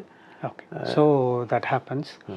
Jayalalitha comes and skews the picture once again because her ambitions are different and she always played a high stakes game. So all or nothing, she would play that game. The compulsions of DMK were different. First compulsion that the DMK faced was being out of power during MGR's rule. Entire 13 years of MGR's rule, DMK could not make any dent in the state politics. It of course won in 1980 on an alliance with Congress. So that was the situation. So it's a peculiar situation in the regional politics. Then it happens, it has also repeated number of times. We found that in 2014, Jayalalitha wins 37 seats, but is unable to influence the formation of the NDA government. Because the center of gravity has shifted. Tamil Nadu or all other states lost its... Yes. So same thing happens in 2019. DMK sweeps all 40 seats, but no say in has no say in national politics. Right. So this is the other... So the another paradox of Tamil Nadu's regional and caste politics is that see, one of the most popular leaders, MGR, was not even a Tamil.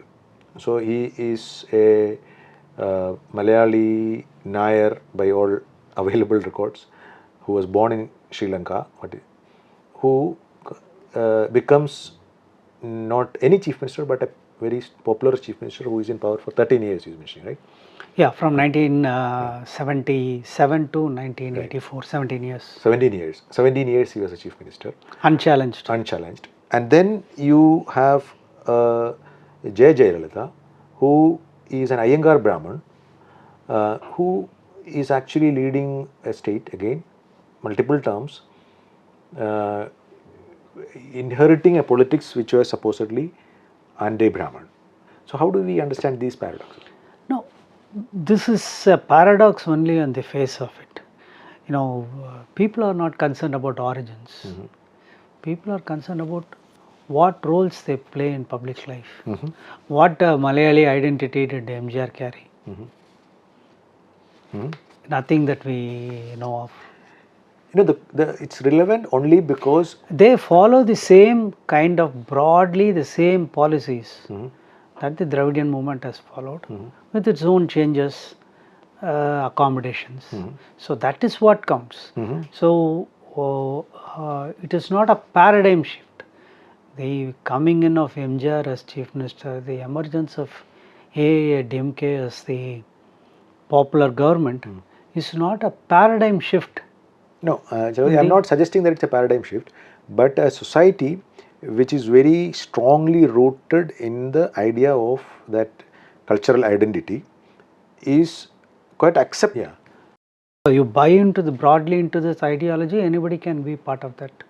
Yeah. Formation. That is a very democratic thing. Yeah. That is actually see it as positive. It's not. I am also suggesting that the point not in that sense. Dravidian ideology is not exclusive as it might actually in the first instance. It is not a racial category. Yeah. It is a cultural identity. And also so political program. This is perhaps we might shift too much, as I mentioned before our conversation started. We find it is only certain new strand has emerged now of Tamil nationalists. Who are the ones who are xenophobic? Okay. Otherwise, you find that classic example is the Telugu speaking people of Tamil Nadu, except small segment in North Chennai, they are completely Tamilized.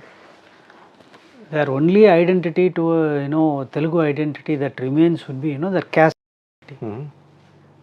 Or they might speak a smattering of very bad Telugu. Otherwise, they have completely become part of the Tamil mainstream, spread across the world. Their identity is that of a Tamil. But the assertion of Tamil identity, including the call for a separate Dravida Nadu, etc., it was not really acceptable to other linguistic communities within the Dravidian the family of languages. Malayalis or Telugus or Kannadigas would be rather threatened by the demand for a Dravida Nadu. Yeah, see this identity, this debate has been going on for a long time. Dravidian identity is for all practical purposes a Tamil identity. But the difference between the new Tamil nationalism that some French groups are speaking about and this Dravidian identity is that Dravidian identity is Tamil identity plus anti-caste, pro-social justice, pro-democratic, emancipatory politics. All this has to come together. Only that becomes Dravidian identity. Right. It is not about people speaking the various Dravidian languages. Right. So, Dravidian identity is Tamil identity. Practically. For all practical purposes with these qualifications. So, this question of caste which recurred in our conversation and this other history of Dravidian identity. So, measures that were attempted to push back or dilute the question of hierarchy and discrimination, it's a mixed bag. Tamil Nadu has progressed much in comparison with many northern states for various reasons. So some of the examples that you cite, this Periyar Samatwa Purams, right, where an experiment was done to bring different caste groups into mixed societies to avoid segregation of habitations, right? Then temple entry, still it is being resisted by intermediary caste in many parts of the state. It actually leads to a lot of violence or threat of violence. So where do we stand on that? Why that still remains such a contentious question? The intermingling of caste, inter-caste marriages lead to violence. Actually, I see this as a symptom of the Dravidian movement. Okay. Yes,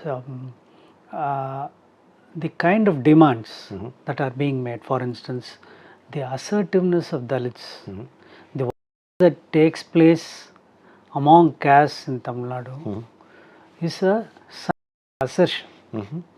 Because castes or communities which were once downtrodden are still a claim to rights. Violence is a reaction to it. It is a backlash. This violence is a backlash. It is not the silent violence or day-to-day violence that you find in North India. The downtrodden are getting crushed without even being able to mourn. So this is a fundamental difference. Structural difference between these. Yes, this is the fundamental difference. So this the assertion of the intermediate caste is a backlash because their identity, their power is being threatened by castes which they used to suppress earlier. So this and every time this violence takes place, the equilibrium shifts, and this shift in equilibrium is actually one step further for the downtrodden caste. It's not a setback. Right. So it is a continuous devolution yes. After every major caste riot, you find that a new equilibrium has been set. Right. It makes it more difficult for the dominant caste to enforce their right. Right. Now, in comparison, the Karunanidhi MGR comparison that we've been making in a few of our earlier segments. So one of the key difference between the two, while MGR was not as intellectual as Karunanidhi was, MGR was the pioneer of the welfare schemes that Tamil Nadu has now become very famous for. So when MGR introduces this free nutrition scheme, Karunanidhi was fiercely opposed to that idea. That's what you write. So what was Karunanidhi's idea of welfare at that point in time, and then how this becomes a point of total consensus in Tamil Nadu that welfare schemes, both parties are outcompeting the other to offer more? The first term of Karunanidhi, first 69 to 71, those 2 years were very difficult ones because, as I said, he is a surprise chief minister in a sense. By sidelining all senior leaders, he has become. But 1971, he leads the party in the election, and it is a thumping victory. It's a fantastic victory. But those 4 years are very difficult years because it was known for rampant corruption. But at the same time, he was bringing in welfare schemes.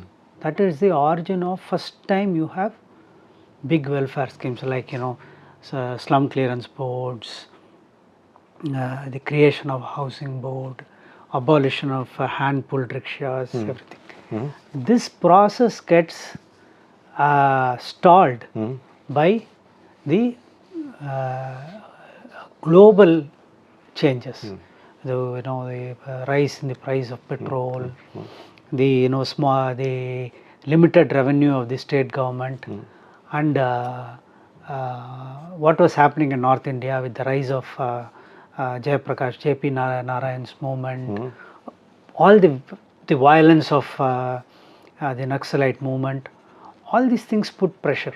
Okay, it is in this situation that Karunanidhi's second ministry, 71 to 75, operates. It's not a great time, but the emergency, helps Karunanidhi to whitewash the various errors of omission and commission, because Tamil Nadu becomes a haven for the fugitives from other parts of the country. Yes. Who are protesting against Indira Gandhi regime, get shelter in Tamil Nadu. Shelter in Tamil Nadu, and Karunanidhi puts up a very brave face when the entire party is people are arrested, including his son, M.K. Stalin, was arrested at Misa and he was physically assaulted. In fact, it was one sitting MP, Chitti Babu, who actually, physically prevented, otherwise further harm would have been caused to our future chief on minister. the welfare, the history of welfareism. Yeah. Okay. So, and when MGR comes back, see, MGR was following an alternate path. He was very clear right from the beginning that his support base was not from the middle class. DMK was to a great extent an urban phenomenon. It captured the imagination of educated, newly educated. It's a vernacular elite that is yes, elite intelligence. I wouldn't say elite. The vernacular intelligence. Okay. There's some that is traditionally their support base, and whatever subaltern support base that they had, just walked away with MGR. So MGR, throughout his political career, never cared for the middle class. He didn't care for the media. He didn't worry about what Annadurai or Hindu or Indian Express wrote about him, because he believed rightly that his voters were not the readers of these magazines. So his focus was always on women, the rural folk. And also I think, from his own lived experience, he had an understanding of what the people required. So that was how he was himself a very poor. He came from a very, very, in fact, he experienced abject poverty. And some of the schemes were in direct response to. I would say that no other. Otherwise, I mean, this is how I would explain it. There's this conception of giving free food to school children.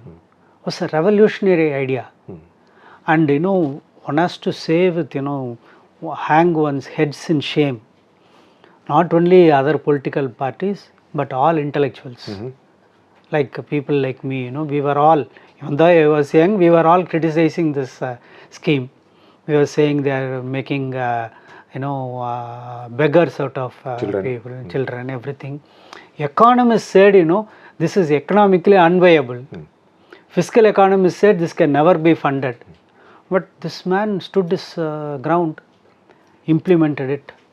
And that became every country, every state. Every state and every successive government has only expanded. Now you have breakfast also. You have, in those days when it was introduced, it was just basic food, basic nutrition. But I have seen in my own experience, traveling as a field worker doing research, in a period of 10 years, melanin deficiency is completely wiped out in Tamil Nadu. You cannot see children with brown hair. You cannot see anywhere in Tamil Nadu. So that was one. The other kind of changes that this was done, all parties opposed.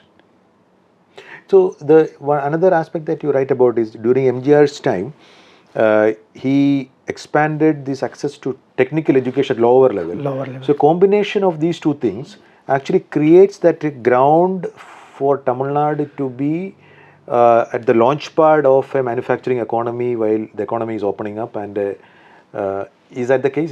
I would split it into two. First is lower level technical education, ITIs and polytechnics.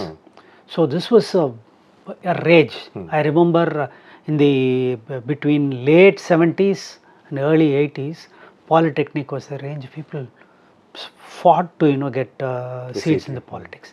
Then the next step was engineering education. There there was also to do with party patronage. Apparently the story goes that some of the big wigs in the party went and told him, what, all our students are going to Andhra and Karnataka, paying in those days capitation fee to get higher education. He said, no, why should it go there? We will get it.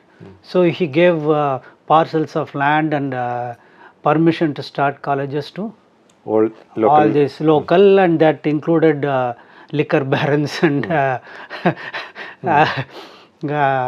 ringleaders, all kinds of people, and now they are all flourishing. We cannot run our news, we can of course edit this out. You cannot run your newspapers without advertisements from these barons. These are the ones who are running. But the effect is this. Let us not go into the Nadi Moolam, Rishi Moolam, but these are the ones who built these big institutions. Our students went and studied there. They found opportunities for better jobs. Industries could come up. So that was, whether he had a vision, we don't know. I mean, maybe it was a merely patronage networks that he was building, be. but the outcome is being developed, all-round development. That is, Outcome is what, see, we are not judges sitting in heaven on the last judgment day looking at what the intention was. We look only at results, outcomes, and this was the outcome. And what is being called the Dravidian model. This is my two colleagues at my institute. They were the ones who Kalai Arasan and Vijay Bhaskar have this book. See, the importance of that Dravidian model is that despite this great rivalry between these two parties, fighting each other, abusing each other, there has been a consistency in implementation. No policy has been undone. And I think the bureaucracy also has to take credit, because the bureaucracy is kind of, the bedrock. Whichever party comes to power or not, they will only change the names. The schemes will continue. Alongside, though, there is a movement about breaking the idols, burning the scriptures, all that is happening at some point. But throughout all this, the temple as a part of social life is never gone out of fashion. Tamil Nadu is in that sense a very religious society, one could see. How do we understand that phenomenon against the backdrop of the strong movement for social justice, rationalism, etc., etc.? Actually, this strong movement of social justice and rationalism actually also has roots in religion. Okay. We have to go back to the 6th and 7th century. One of the big revolutionary changes in Hindu religion takes place in South India with the beginning of the Bhakti Movement, which fundamentally shifts what Hindu religion means. It moves it away from mantras and chanting and rituals to a direct relationship with God. Between God and devotee, there is nothing in between. Caste, sect, region, nothing can come in between God and true devotion. In fact, the power of Bhakti movement in the Tamil tradition is that, who is superior, whether God or devotee. The devotee is superior to God. The God is bound by devotion. The God cannot break out of devotion. So that is the power of devotion, and this devotion has helped to question all social rigidities. I am not saying social rigidities have disappeared, but they have questioned social rigidities, and it continues over 1400 years. That is one. The second aspect of it is Tamil Nadu is the land of temples. There are more temples in Tamil Nadu perhaps than any other state. Certainly, if not in numbers, in terms of grandeur and scale. Tamil temples are I think it is one of the greatest contributions of South India to world civilization, is the Dravidian temple structure. Yes. So, and this temple is not just a material artifice, it is just not a structure of stone. It has always been a social institution, it has been an economic institution. The temple has been the center of community life, and in this community life, every person in the society has a place, not an equal place, very clear. This is a religion, Hindu religion is a hierarchical society, no doubt, but all castes have a role in the temple, and the temple has a cycle of rituals and festivities from what they call Nitya Karmam and Naimittika Karmam, day-to-day rituals and cyclical annual rituals, And in these rituals, the gods act like human beings.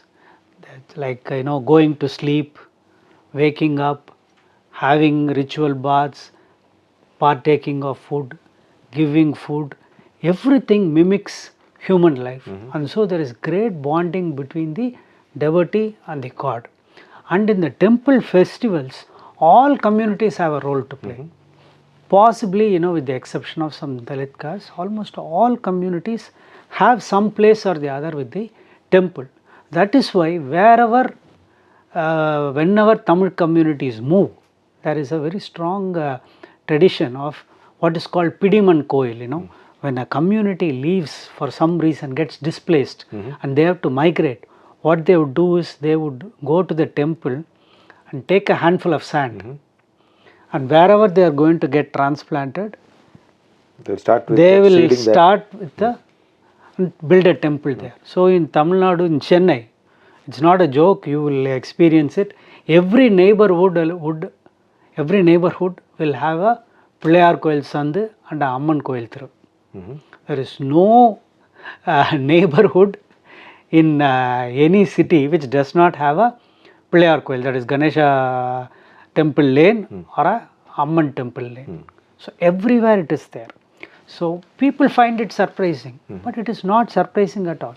This is a deeply religious society where it has two aspects: personal devotion and community life. So Tamil or Dravidian rationalism is not in spite of religion, but because of this religious tradition. Because of this religious tradition, because they are questioning. See, Periyar is known as an atheist. He is an atheist, no doubt about it. He propagated atheism, but that was not his ultimate goal. His idea was not to transform to make everybody an atheist. That was not his goal. He said, I am against religion because it is supporting caste. I am against religion because it is treating women as inferior gender. I am against religion because it supports all kinds of iniquities. That is what he is arguing against. So in that sense, Periyar is only following the tradition of the 6th century Bhakti movement of questioning established, entrenched. We could say that, the roots are there, very much, See, one of the first books, pamphlets that his movement published was the poems of Vallalar Saint Ramalingam, 19th century. He's a deeply religious poet, but he was the same one who said, Kanmudi Padakamellam Manmudi Poga. He said, let all blind superstition and beliefs be buried under the sand. So these were the songs that he used. So because all that what you said right now suggests that popular Hinduism in Tamil Nadu is significantly different from popular Hinduism in the Gangetic Belt or above the Vindhyas? I would say so. Very clearly, this has been part of social life for something like 1300 years. This is more egalitarian, caste is much less rigid and... Relatively. So the point I would like to underline is that Tamil Nadu is more progressive than other parts of India. But this is not meant to celebrate and to run down other. We have to go forward. We don't have to compare ourselves with some backward village in Bihar or Gorakhpur. We have to build on the strengths and move forward. The challenges remain, and the challenge before not only the Dravidian movement but also for the intellectuals of Tamil Nadu is to find the path forward rather than regress and go back. Well, on that very positive note, we will conclude this conversation. Thank you so much, Chalapathy, for finding time and talking to us. Thank you. Thank you, Varghese, for it's been a pleasure to be here.